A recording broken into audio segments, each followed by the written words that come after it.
자, 오늘 말씀의 제목은 보시면 스탠드업 카빙이라는 제목으로 함께 은혜를 나누고자 합니다. 자, 여러분 스탠드업은 아시겠고 카빙은 무슨 뜻인고 하니 새긴 무늬라는 뜻이죠. 새긴 무늬 그리고 그 무늬를 넘어 조각되어진 이런 의미를 갖고 있어요. 조각하고 깎아서 만들다, 새기다라는 의미를 담고 있습니다. 자, 우리가 지난 시간에 나누었던 설교의 제목을 혹시 기억하시는 분이 계실까요? 지난주. 네, 스텝업. 좋습니다. 네, 스타트업도 비슷한 의미인데요. 감사합니다. 자, 스텝업, 더 분발하다라는 의미의 스텝업 앤 케이터링, 나눠주는 거. 그리고 그 전주에 우리가 나눴던 설교 제목이 있습니다. 벌컵과 커팅이라는 다소 우리 성경 말씀에는 전혀 나오지 않는 그런 용어들로 여러분들을 지금 혼란스럽게 해드리고 있는데 아무쪼록의 설명은 제가 충분히 드린 것 같아요. 자, 벌컵은 뭐 하는 겁니까? 힘을 기르는 거고, 커팅은 이제 지방을 태우고 먹은 탄수화물을 칼로리를 빼는 그러한 작업, 불필요한 불순물과 지방을 빼는 것, 그리고 더 나아가서 스텝업, 이제 기른 힘과 갈라진 우리들의 그 요소들을 가지고 분발하여서 나누는 형태로 교회가 초대교회 이 시대 당시에 이루어졌고 오늘날도 그것이 연속적으로 일어나야 함을 말씀을 드렸습니다.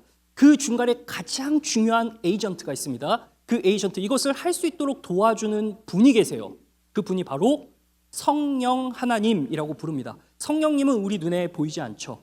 예수님께서 사람이 되셔서 이 땅에 오시고 33년간 그분이 활동하셨습니다. 셀럽으로 활동을 하시고 많은 기적들을 보이신 뒤에 죽으러 가셨는데 그 죽으심이 바로 십자가에 매달려 우리 죄를 위해서 죽으셨다는 것이죠. 그 죽으심으로 말미암아 우리 모두가 하나님 앞으로 나아갈 수 있는 하나님과의 관계가 회복되어지고 연합되어지는 그러한 자리로 나아갔다는 것을 여러분들과 함께 나누면서 오늘 이 말씀을 조금 더 확장해가지고 나누기를 소망합니다. 자, 스탠드업, 카빙, 새겨지는 그 무언가, 우리들의 마음 가운데 새겨지는 것이 무엇이어야 하느냐라는 것을 오늘 저는 이 주제로 두고 말씀을 조금 나누고자 합니다. 자, 오늘 말씀을 보니까 이 교회 2장에서 나타났던 교회에서 3장으로 넘어가면서 조금 더 인물이 축소되어서 두 사람에게 포커싱이 되는데 그 두 사람은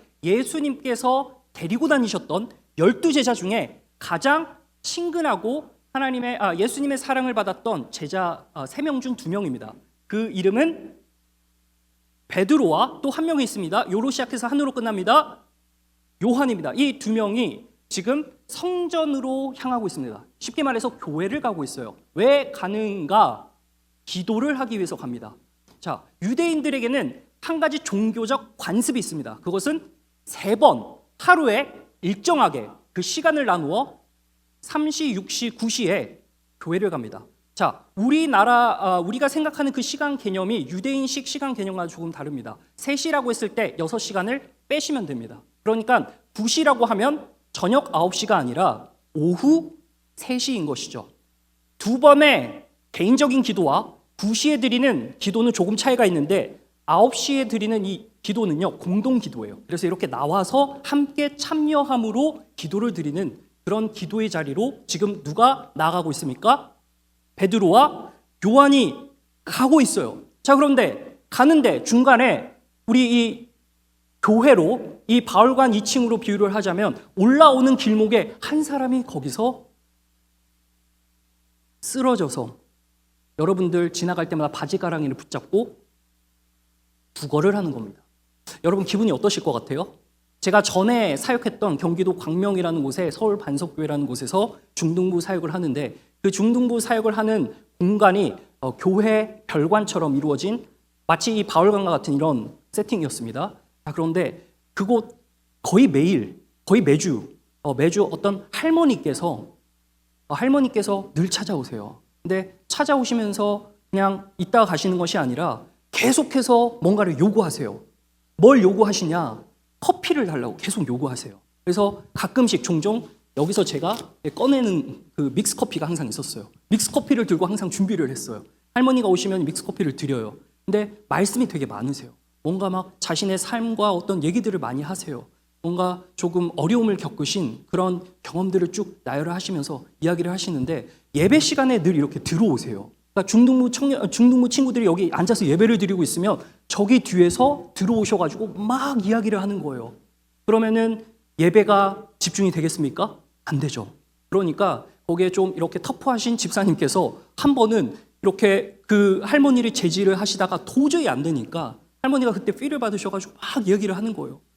설교 시간에 이게 집중이 도저히 안 되자 입을 막으시고 거의 끌고 나가다시피 하셨는데 그러한 민망한 상황이 벌어지면서 설교도 기억이 안 나고 그리고 우리 청소년 친구들도 갑자기 그 예배 시간에 그 집중해야 할 시간이 굉장히 흐트러졌던 그런 기억들이 종종 떠오르곤 해요. 자, 지금 9시가 되어서 기도 순서가 있는데 베드로와 요한이 성경 가는데 밑에서 구걸하는 사람이 있는데 하루 이틀 구걸한 사람이 아니에요. 몇 년을 구걸했을까요? 40년을 구걸을 했습니다. 40년 동안 구걸을 한 그 사람의 지병이 있었어요. 그 지병은 림핑, 저는 자였습니다. 이 저는 건 단순히 그냥 이렇게 저는 것이 아닙니다. 다리가 불편해서 저는 게 아니라 어떤 저름이었냐면 몸을 거의 움직일 수 없는 상태에 이른, 그래서 누군가 도와주지 않으면, 누군가 그 사람을 운반해주지 않으면 어디에도 갈 수 없었던 마치 손발이 없는 듯한 그러한 상태에 이른 사람이 구걸을 하고 있었던 거예요. 매 주일마다 찾아오시는 그 할머니에게 매번 맥심 커피를 드릴 뿐만 아니라 우리 청소년부에서 준비한 과자가 되게 맛있거든요. 그래서 그 과자가 맛있으니까 매번 찾아오시는 거예요. 거기서 끝나지 않고 본당에도 올라가시고 여기저기 휘저으시면서 다니는데 사실 교회잖아요. 쫓아낼 수가 없는 거예요. 참 민망한 상황이 벌어지는 그 느낌 마냥 그때 당시 1세기에 있었던 그 상황을 그대로 현대판으로 들고 오면 약간 그런 모습이지 않을까 싶은 느낌적인 느낌이 들어요. 그래서 그 미문에 앉아서 구걸하고 동냥하는 거예요. 한 푼 줍쇼, 한 푼 줍쇼. 여러분, 근데 그때 매번 손만을 바라보며 그 손에서 떨어질 체크나 수표만을 기다렸던 그 구걸하는 사람 눈가로 두 사람이 지나갑니다. 그 사람이 누구였다고요? 베드로와 요한이었다는 거예요. 베드로와 요한이 지나치면서 그냥 지나칠 수도 있어요. 그냥 흘겨보면서 그러려니 하고 지나칠 수 있어요. 늘 있었던 사람이에요. 익숙한 사람이에요. 그냥 지나칠 수 있는데 그때 그 두 사람이 함께 서서 오늘 말씀에 4절에 나오는데 이렇게 이야기를 합니다. 더불어 주목하여 이르되 뭐라고 합니까? 우리를 보라. 한번 읽어보겠습니다. 다 함께 시작. 베드로가 요한과 더불어 주목하여 이르되 우리를 뭐 하라 했습니까? 보라 하라고 했습니다. 자, 근데 여기서 그 앞에 어떠한 상태예요? 이 두 사람이 지금 뭐 하고 있어요? 주목하고 있는 거예요. 여러분, 주목하기란 쉽지가 않아요. 늘 있던 사람을 그냥 흘겨보고 지나치기 일수인데 이 두 사람은 지나치지 않았습니다. 그리고 주목했어요. 여기서 주목하다라는 그리스 단어, 성경이 그리스어로 쓰였는데요. 이 신약 성경 그리스어 아테니사스라는 단어를 씁니다. 아테니사스. 이 말이 뭐냐면은 gaze, earnestly, look intently. 뭔가 의도를 가지고 열정적으로 바라보고 있는 거예요. 부담스럽지 않을까요? 구걸하는 사람이 뭐지? 저 사람들은 했을 거예요. 손을 집중하는 그 40년 동안의 굳은 습관이 이제 주목하여 이르되 우리를 보라 했을 때 그 시선이 손에서 눈으로 옮겨졌을 거예요. 더불어 주목했다. 피터, 존, 베드로와 요한은 성격이 아주 다릅니다. 피터는 되게 정열적이에요. 감정적입니다. 그리고 좀 흥분을 잘하는 친구인데 그에 반해서 요한은 좀 조용합니다. 그리고 차분한 성격이에요. 둘이 섞일 수 없는 성격인데 둘이 늘 같이 다녔어요. 사역을 같이 했어요. 근데 그 둘 중에 한 명이 야 빨리 교회 가야지. 오늘 가은 자매님 나와가지고 오늘 지은 자매님 여기서 기도를 해주셨는데 대표 기도 순서가 다 됐는데 막 저기서 바지가랑이 잡고 이 시간이 없는 거야. 급한 거예요. 그러니까 베드로였으면 야 빨리 가야지 라고 했을 텐데 그 중간에서 요한이 말리지 않았을까? 잠시만 있어봐. 이 사람에게 우리가 할 수 있는 무언가가 있다. 라는 그러한 대화가 오늘 말씀에 나오지 않지만 조금 그러한 눈치를 주지 않았을까 싶어요. 근데 그 둘이 지금 함께 뭐 합니까? 주목했다는 겁니다. 여러분, 이 주목이라는 단어는 그 사람의 형편만을 본 게 아닙니다. 따라해볼까요? 형상을 보았다. 외관을 보는 우리들의 시선은 늘 그 외관 이면에 있는 형상, 그 안에 있는 것을 봐야 되는 거예요. 지금 이 두 명의 예수님의 제자들이 주목했던 것은 이 사람의 상태가 아닌 겁니다. 단순히 이 사람이 40년 동안 절면서 사람의 도움을 필요로 하는, 그래서 동냥만 하는 그 인생이었다는 형편, 외관만 본 게 아니라 그 너머에 있는 하나님의 형상을 본 거예요. 그래서 주목했습니다. 사랑하는 우리 강영사 청년 여러분, 오늘 이 베드로와 요한은 예수님의 시선으로, 다시요, 예수님의 시선으로 그 사람을 바라보았다는 거죠. 오늘 저와 여러분이 세상에서 일을 하시건 학업을 하시던 무슨 일을 하던 간에 우리는 그리스도인이라는 정체성을 품고 살아갑니다. 그때 잊지 말아야 할 것은 우리의 시선이 어떠한 사람을 바라볼 때 그 사람의 외관적인 형편만을 본다면 그것은 세상과 다를 바가 없을 거예요. 우리는 그 사람 이면에 놓여진 그 사람의 영혼을 들여다볼 수 있는 그러한 시선으로 사람들을 대하고 바라봐야 한다는 것을 오늘 말씀을 통해 우리에게 가르쳐주고 있습니다. 우리 강영사 여러분들, 예수님의 시선이 회복되시기를 예수님으로 간절히 축원합니다. 예수님의 시선이 우리 가운데 회복돼야 돼요.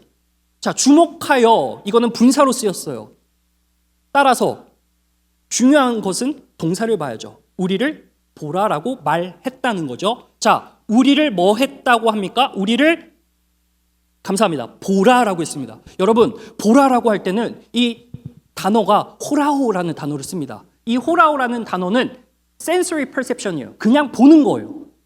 그냥 보는 거. 근데 이 용어에서는 conceptual perception이라는 단어를 의미를 품고 있는 블레포라는 단어가 쓰였습니다. 자, 그리스 언어는 잊으셔도 됩니다. 여기서 우리를 보라라고 했을 때는 블레포라는 단어가 쓰였어요. 그러니까 단순히 시신경으로 사람 지나치면서 누가 왔네? 이 자리에 왔네? 하고 지나치는 게 아니라 이 의미, 우리를 보라라고 했을 때는 conceptual perception, 다시 말하면 인사이트가 거기 들어가 있는 거예요. 사랑하는 여러분, 지금 무엇을 보라라고 한 건가요? 베드로와 요한이 서 있는 것을 바라보지 그 이면의 것을 구걸하는 사람이 볼 수 있겠습니까? 40년 동안 이거진 관습과 습관에 따라 동냥하기 바쁜 사람한테 우리를 보라라고 했을 때는 무언가 차별이 있다는 거예요. 독특함이 있다는 거예요. 예수님의 시선으로 우리가 사람을 대하고 바라볼 때 사실상 그 사람을 그렇게 바라봄으로 인해서 그 사람에게 그렇게 대해지는 그 방식들이 우리 안에 있을 텐데, 그런 방식으로 예수님의 시선으로 바라보다 보면 그 사람에게서 어떠한 반응이 일어납니까? 다르다라는 반응이 일어날 수밖에 없는 것이죠. 오늘 이 베드로와 요한을 바라보는 구걸하는 사람, 그 사람이 돈을 줄 알았는데 동냥하지 않고 우리를 바라보라라고 했던 베드로와 요한을 보면서 뭔가 다름을 인지했을 겁니다. 뭔가 다르다. 돈 주는 사람이 아니라는 사실을 눈치챘을 수도 있어요. 그렇지만 40년 동안 구걸한 사람은 좀처럼 쉽게 변하지가 않죠. 본문 5절 말씀을 한번 볼까요? 본문 5절에 뭐라고 기록합니까? 다 함께 읽어보겠습니다. 시작! 그가 무엇을 얻을까 하여 바라보고, 그러니까 습관은 어디 가지 않는 거예요. 40년 동안 그곳에서 하루 3번 왔다 갔다 하는 성전에 드나드는 사람들만 진짜 수백, 수천, 수만, 거의 수십만에 이르는 사람들을 마주했을 겁니다. 시선은 손에 고정되어 있지 그들의 눈에 고정되기는 힘들 거예요. 40년이라는 이 숫자는 뭔가 조금 상징적인 의미가 있습니다. 여러분, 이집트 왕자라는 이 영화에 보시면 나오는 등장인물 중에 주인공이 있습니다. 뭐로 시작해서 새로 끝났는데요. 누구죠?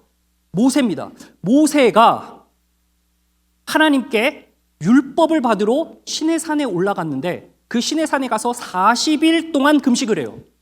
40일 동안 금식을 하는데 모세가 보이지 않자 그 아래에 있었던 200만이 훨씬 넘는 백성들이 갈팡질팡해요. 그래서 보이는 신을 만듭니다. 보이는 신을. 그래서 우상 숭배를 하게 되죠. 금송아지를 만들어서 우상을 섬기는 그러한 안타까운 일이 벌어집니다. 백성의 시선은 어디가 있습니까? 보이는 것에 가 있어요. 형편에 가는 거예요. 외관적인 것에 시선이 간 거예요. 그래서 그들은 그 결과 40년 동안 광야를 방황했어요.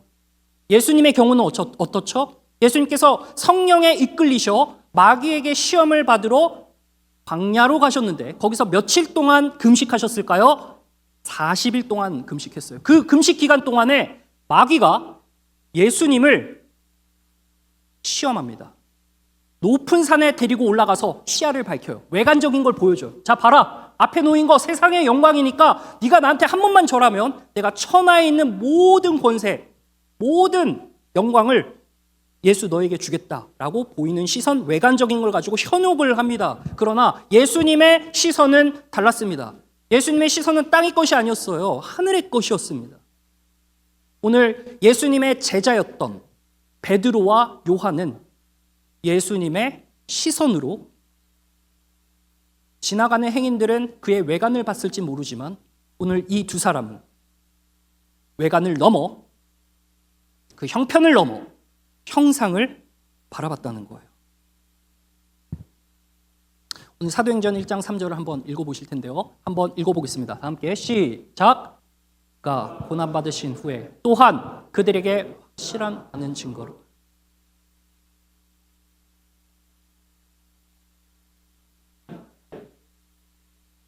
예수님께서 죽음에서 부활하셨습니다.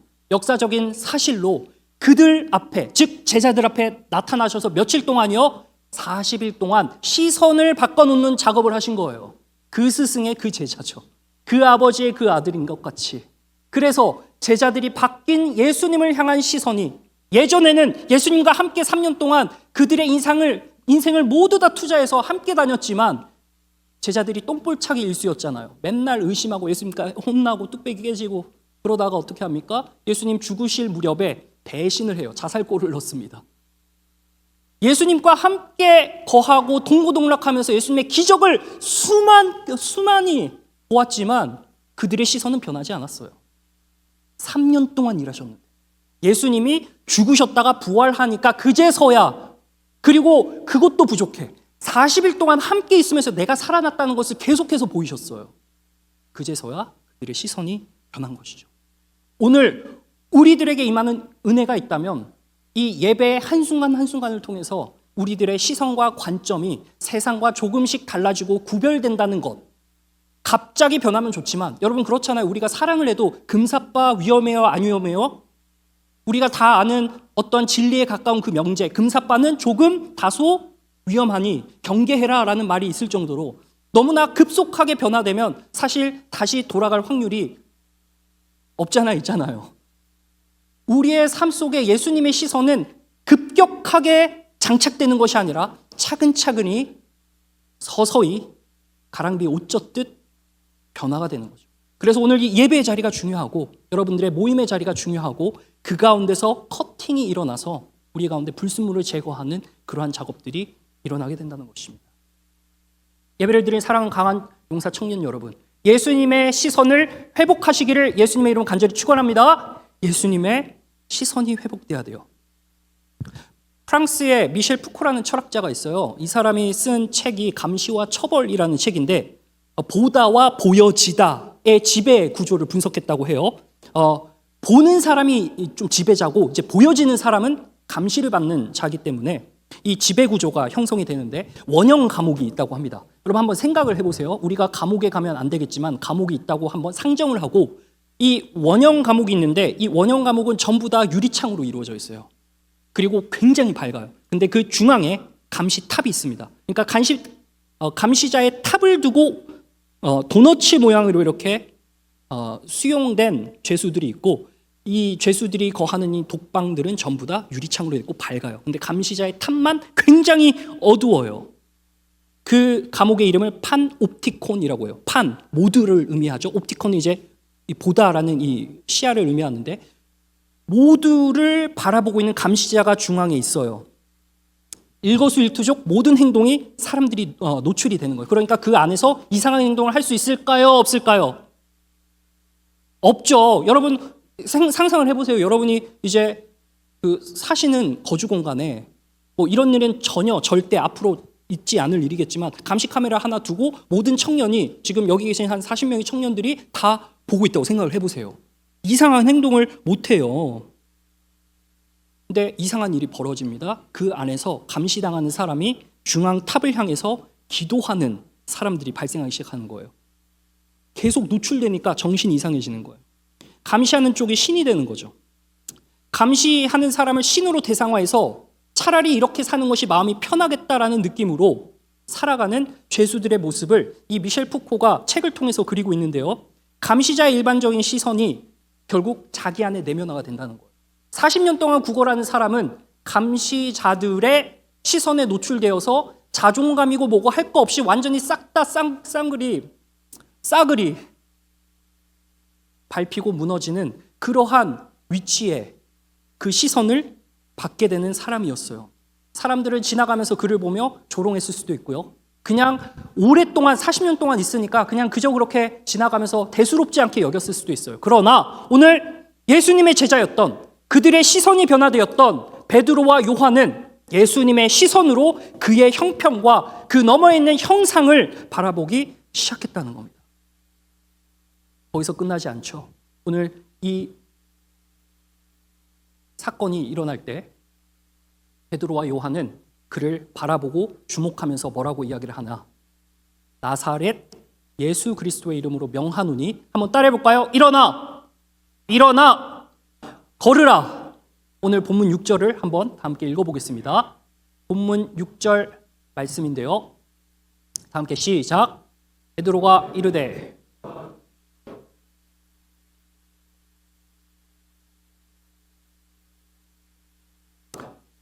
예수님의 시선이 회복된 제자들은 예수님의 시선으로 그 사람의 형편과 형상을 바라보며 이 사람에게 진짜 필요한 것은 돈도 아니요, 일어나는 어떤 외형적인 형편의 나아짐도 아니요, 그 본질이 무엇이냐? 바로 예수님의 이름이 카빙, 새겨지는 거였습니다. 그래서 내게 있는 건 아무것도 없다. 돈을 구걸하는 사람이 시선이 그 손으로 향했는데 베드로와 요한에게서 아무것도 나오지가 않으니까 얼마나 실망을 했을까요? 수표나 체크가 있어야 되는데 아무것도 안 들리고 그냥 멀뚱히 보고 있으니까요. 그러면서 한다는 말이 뭐? 자기를 바라보라고? 이게 무슨 말이야? 근데 그때 빈틈을 주지 않고 나사렛 예수 이름으로, 내가 다른 건 없지만 이거는 너한테 준다라고 이야기를 하면서 일어나 걸으라. 여러분, 이사야 11장 1절을 보시면 여기 예수 그리스도는 우리가 알겠는데 나사렛이라는 것은 무엇일까? 11장 1절에 가면은 이런 말씀이 나오는데요. 말씀이 준비가 됐을까요? 이사야 11장 1절에 말씀인데요. 이새의 줄기에서 한 싹이 나며, 네, 제가 이거를 포함하지 않았습니다. 네, 이새의 줄기에서 한 싹이 나며 그 뿌리에서 한 가지가 난다. 여러분, 여기서 한 싹이 난다. 이새는 누구의 아빠일까요? 다로 시작해서 위수로 끝납니다. 다윗, 감사합니다. 네, 저 뒤에서 자매 한 분이 다윗 이러는데, 네, 저도 깜빡할 뻔했는데 알려주셔서 다윗입니다. 자, 이새의 뿌리에서 한 싹이 난다 했을 때 이 한 싹이 낫제르라는 단어입니다. 낫제르가 뭐냐? 나사렛의 기원이 돼요. 다윗의 혈통을 통해서, 다윗 왕을 통해서 영원한 왕이신 예수님이 나오신다는 예언을 예수님이 오시기 전 750년 전에 예언을 하고 있는데 그 예언이 이루어진 것이죠. 그래서 나사렛이라는 동네가 생겼는데 이것은 아마 사료에 의하면 다윗의 혈통이었던 가계 후손 중에 몇 가정이 모여서 이 동네를 세우고 동네 이름을 나사렛이라고 한 것이죠. 그리고 여기서 이 나사렛은 예수님 앞에 붙은 하나의 별명과도 같은데 예수님께서 그곳에서 자라나셨습니다. 그러니까 갈릴리라는 총구석 시골 변방에서 자라나신 거죠.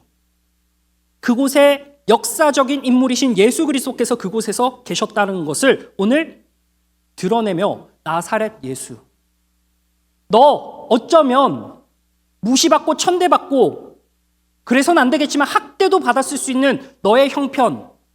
예수님께서는 왕이시지만 그 왕이 이 땅에 사람의 몸으로 오셨을 때는 뭔가 세련되고 소피스케이트한 그런 곳에서 태어난 것이 아니라, 그런 곳에서 자란 것이 아니라 우리의 형편을 동정하시기 위해 아주 시골 변방 200에서 400명 정도밖에 안 되는 그 인구의 동네에서 성장하신 그 예수님, 그 예수님께서 기적과 이사를 베푸셨고 그 예수님께서 죽음에서 부활하셨기에 이제 그 예수님을 바라보는 우리의 시선이 바뀌고, 바뀐 나의 시선을 가지고 너를 바라보며 너도 나를 바라보라고, 우리를 바라보라고 지금 이야기하며 일어나 걸으라 라고 힘을 주어 이야기를 한 겁니다. 여러분, 제가 이제 곧 들어오실 텐데요. 뒤에 보시면 지드래곤이 이제 들어올 겁니다. 곧. 안 믿으시죠? 네. 말 같지도 않은 소리 하지 마라. 그 앞에서 뭔 소리냐라고 하시는데, 정말 자 뒤를 보시겠습니다. 지드래곤이 들어오십니다 하면 이제 안 보시는 분들은 믿지 않는다는 뜻이죠. 안 들어옵니다. 지드래곤만큼이나 명성이 자자하신 이드래곤 아시나요, 여러분? 이드래곤, 이 제자 용자 삼성의 아들, 그죠? 그분이 이제 사장님이신데 여러분 그 이름만 들어도 그 명성이 얼마나입니까? 이재용 따님은 지금 미국에서 생활을 하고 있을 텐데 너무 복에 겨워서 잘 지내겠다, 행복하겠다, 뭐 못하는 게 없겠다. 그 이름의 명성만 들어도 어마어마하지 않습니까? 셀럽이죠. 못할 게 없는 거예요. 지드래곤과 이재용의 이름으로 명하노니 일어나 걸으라 하면 말이 됩니까? 네, 말이 안 되는 거예요. 마찬가지로 비슷한 맥락에서 예수 그리스도의 이름으로 일어나 걸으라. 그러니까 예수 그리스도의 이름이 엄청난 건 알겠는데 일어나 걸으라와 그 사이의 공백이 너무나 크지 않나요? 그러니까 이름은 이름이고 유명한 건 알겠고 그분이 부활하신 것도 알겠는데 일어나 걸으라는 말과 이 사이의 공백과 괴리가 굉장하잖아요. 여러분, 우리 생각에는 돈 많고 명성 있는 사람들에게는 엄청난 인기가 있고 명예가 있어서 못할 것이 없지만 사실 초자연적인 일에 개입을 할 때면 전혀 무용지물이 되어버리는 그러한 인간의 이름. 그러나 예수님은 신의 아들이었습니다. 하나님의 아들이었어요. 하나님의 아들이란 말은 뭐예요? 신의 아들은 신이죠. 그 신이 하늘의 능력을 가지고 인간의 차원을 넘어서는 기적과 표적을 보이시며 내가 하나님의 아들이라는 것을 증명하시는 그 이름을, 그 권세를, 그 권능을 믿고 지금 회복된 시선을 가진 두 제자가 일어나 걸으라 라고 이야기를 하고 있는 것입니다. 비슷한 사례로 베드로가 사도행전 9장 34절을 가면 이렇게 이야기를 하는데요. 자, 베드로가 중풍병자를 고친 일이 일어났는데 본인이 유명세를 얻어서 설교를 빡 하고 사람들이 한 3천, 5천 명이 모입니다. 유명해지겠죠. 근데 겸손해요. 한번 읽어보겠습니다. 시작. 베드로가 이르되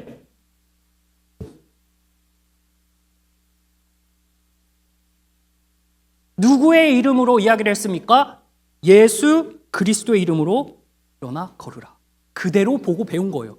그 시선이 예수님께 고정되어 있어요. 예수님께서 마태복음에 가면은 이러한 말씀을 하세요. 9장 6절에 보니까요. 예수님께서 중풍병자에게 말씀하시되, 자, 노란색 음영 표시되어 있는 부분이요. 한번 읽어보겠습니다. 이 노란색부터 시작. 일어나 내 침상을 가지고, 중풍병자 삶에 희망 없고 다리에 힘이 없어서 걷지 못하는 사람에게 일어나 걸으라. 이 얼마나 과감한 이야기입니까? 어떻게 보면 그 가족들이 울면서 그 아이를 지켜볼 때 얼마나 어떻게 보면 과격한 말입니까? 일어나 걸으라니 네가 뭔데? 근데 하늘의 능력을 가지고 오신 하늘의 권세를 지니신 예수님께서 이 말씀을 하시니까 일어났고, 예수님께서는 이 능력을 제자들에게 고스란히 물려주셨습니다. 요한복음 14장 12절의 말씀에 보면 이런 말씀이 나오는데요. 진실로 너에게 이른다. 나를 믿는 자는 내가 하는 일을 어떻게 한다고요? 그도 할 것이다. 나보다 심지어 큰 일도 할 수 있다. 15장 26절로 한번 가보겠습니다. 예수님께서 이 말씀을 제자들에게 하시고 너희가 기적을 그대로 행할 수 있다라고 이야기를 하시는데 그 기적의 가장 중요한 점이 무엇이냐? 나를 감사합니다. 증언하는 것이다. 여러분, 오늘 이 시대를 살고 있는 21세기의 우리들에게는 어떠한 기적이 기적처럼 일어나는 일들이 거의 없다고 말할 수 있을 정도로 그 사례가 적습니다. 물론 선교지에 가시면 엄청난 일들이 아직까지 일어납니다. 하나님을 모르는 사람들이 있는 곳에는 하나님의 역사가 분명히 지금도 기적처럼 일어납니다. 그러나 말씀을 받고 성숙한 우리들 가운데는 어떻게 보면 기적이 안 일어나는 듯, 그래서 예수님의 이름이 힘이 없는 듯 느껴지지만 오늘 말씀에서 포인트는 무엇입니까?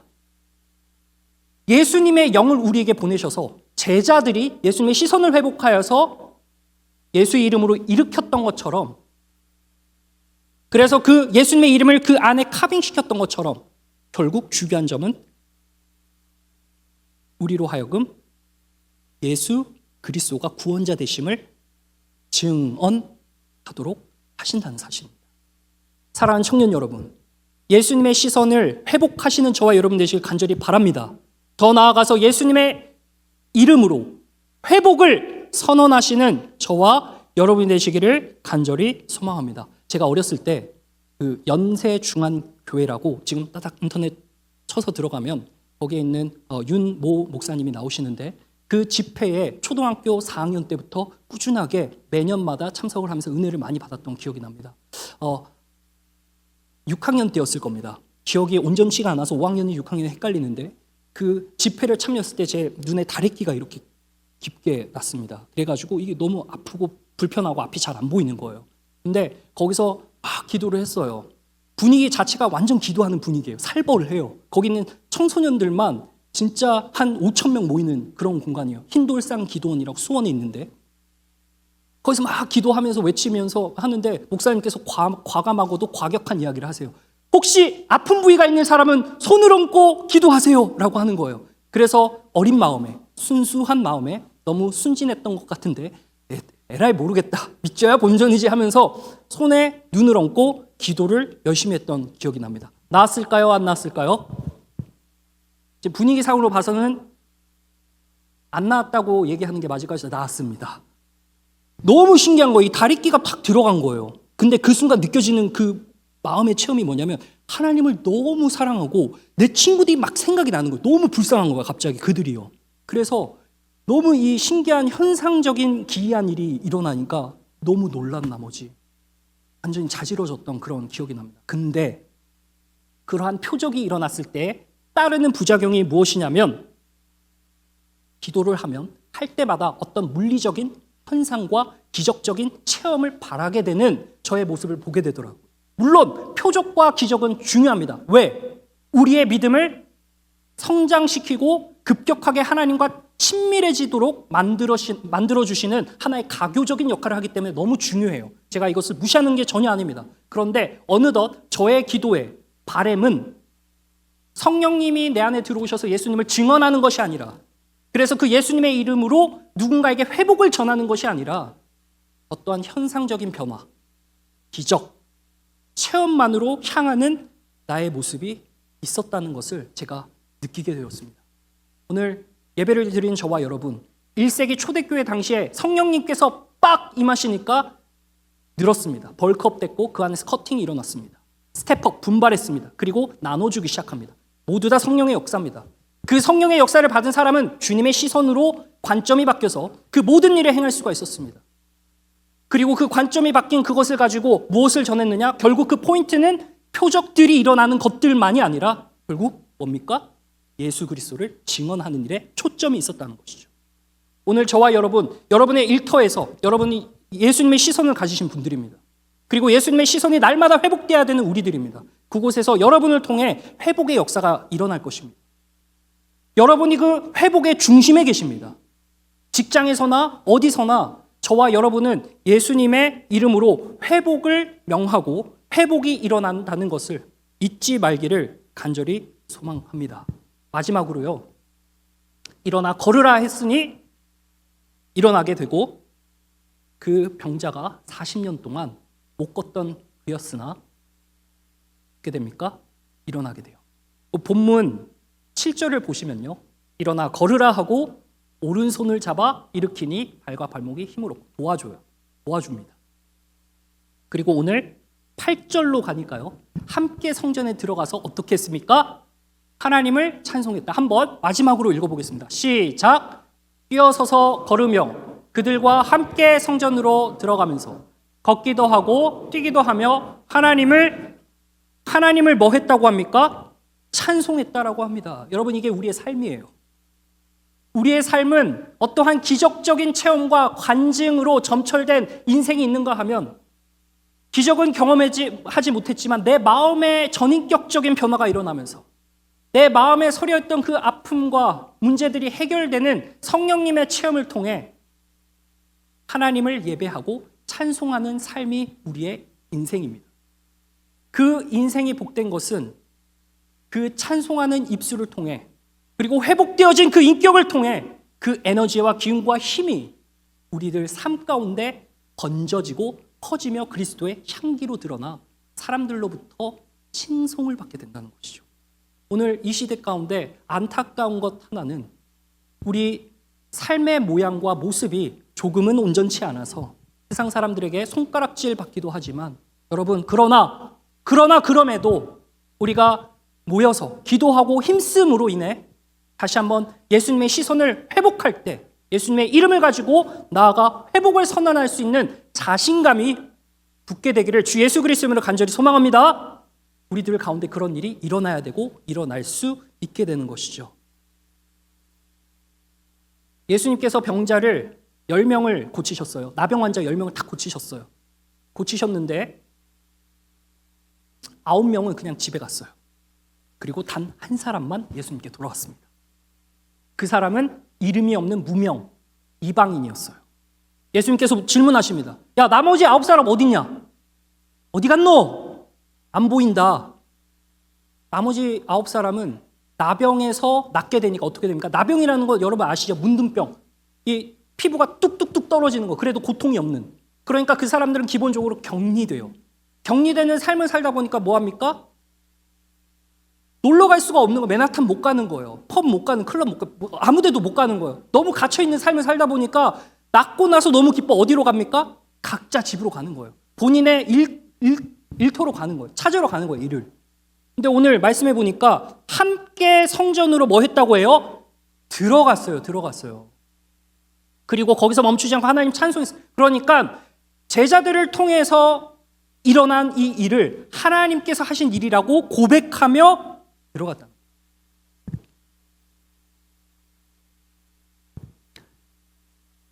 제자들을 통해서 일어난 일들은 비단 오늘날 어떠한 표적으로 드러나지는 않을지라도 예배를 드린 저와 여러분이 주님의 시선을 회복해서 주님의 이름이 우리가 거하는 곳곳마다 회복되어질 때 묻 사람들로부터 하나님이 누구신지에 대해서 어렴풋이 알고 싶어지고 여러분들의 모습을 통해서 하나님의 능력이 여러분들 입술을 통해 권세로 드러나게 되고 여러분들이 행하는 그 한 가지 일을 통해서 사람들이 누가 알겠습니까? 감동을 받을 수도 있고 그러한 그리스도의 향기내는 저와 여러분 되시기를 간절히 소망합니다. 그 스승의 그 제자 예수님이 행하신 그 일을 제자들도 그대로 행하는 것. 오늘 이 마지막 이야기를 하나 들려드리고 마치도록 할게요. 남미에 계신 한 성경을 공부하는 신학자가 이런 얘기를 해요. 구스타보 구티에레즈라는 분이 이런 이야기를 합니다. 한번 잘 들어보십시오. 남의 손을 씻기다 보면 내 손도 따라서 깨끗해져요. 남의 귀를 즐겁게 해주다 보면 내 귀도 따라서 즐거워집니다. 남을 위해 불을 밝히다 보면 내 앞이 먼저 환해지고 남을 위해 기도하다 보면 내 마음이 먼저 밝아진다. 여러분, 하나님께서는 우리 인간을 창조하실 때 너무나도 멋들어지게 프로그래밍을 해놓으셨어요. 우리가 남을 위해 쥐고 있는 걸 펴는 게 얼마나 어렵습니까? 펼 때에 능력이 일어나요. 어디서부터? 나에게서 능력이 일어나는 거예요. 선순환인 거예요. 내가 펼 수 있는 능력은 어디서 나와요? 에이전트가 필요해요. 그게 성령이에요. 예수의 영이에요. 그럼 우리도 그렇게 해요. 근데 오심으로 당연스럽게 펴지는 그것으로 인해서 다시 선순환이 된다는 거예요. 내가 밝아지고 내가 깨끗해지고 내가 즐거워지고 내 마음이 밝아지는 은혜가 있다는 것이죠. 오늘 저와 여러분 주님의 시선이 회복되는 저와 여러분 되실 간절히 소망합니다. 예수님의 이름으로 여러분이 그 회복의 중심이 되시기를 소망합니다. 그래서 그 회복의 증인이 되어서 여러분에게 간증이 쌓여 하나님을 찬송할 뿐만 아니라 그 주에 있는 하나님의 백성들, 잃어버린 백성들이 하나님의 존전으로 몰려오고 여러분을 통해서 구원의 역사가 일어나는 귀한 은혜가 있기를 우리 주 예수 그리스도를 간절히 축원합니다.